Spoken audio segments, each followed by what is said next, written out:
Tamil Nadu incharge governor Rajendra Vishwanath Arlekar వైఖరి అప్రజాస్వామికం, రాజ్యాంగ వ్యతిరేకం, అనైతికమని రాజ్యసభ మాజీ సభ్యులు కాంగ్రెస్ పార్టీ రాష్ట్ర media chairman doctor Narreddy Tulasireddy అన్నారు.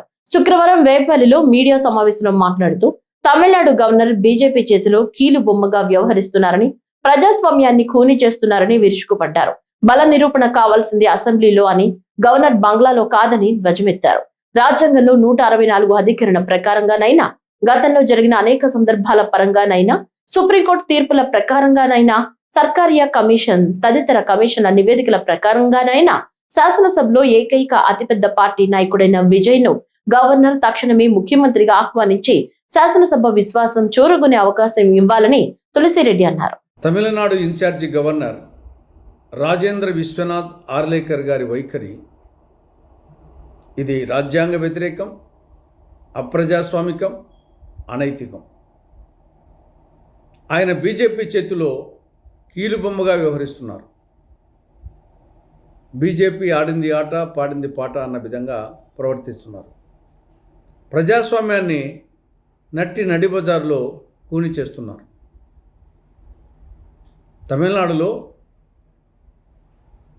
4 రోజులైంది. 4 రోజులుగా రాజ్యాంగ సంక్షోభం. ఇది గవర్నర్ క్రియేట్ చేసినటువంటి రాజ్యాంగ సంక్షోభం. తమిళనాడు అసెంబ్లీ ఎన్నికల్లో ఏ పార్టీకి మెజారిటీ రాలేదు, ఏ కూటమికి మెజారిటీ రాలేదు. ఇంకా ఈ నేపథ్యంలో ఏకైక అతిపెద్ద పార్టీని ఆ నాయకుని ఆహ్వానించాలి. గతంలో అనేక సందర్భాల్లో ఇదే విధంగా జరిగింది. 1996 లోక్సభ ఎన్నికల్లో ఆనాడు బీజేపీ ఏకైక అతిపెద్ద పార్టీగా అవతరించింది. ఆ పార్టీ నాయకుని వాజ్పేయి గారిని ప్రధానమంత్రిగా ఆహ్వానించడం జరిగింది.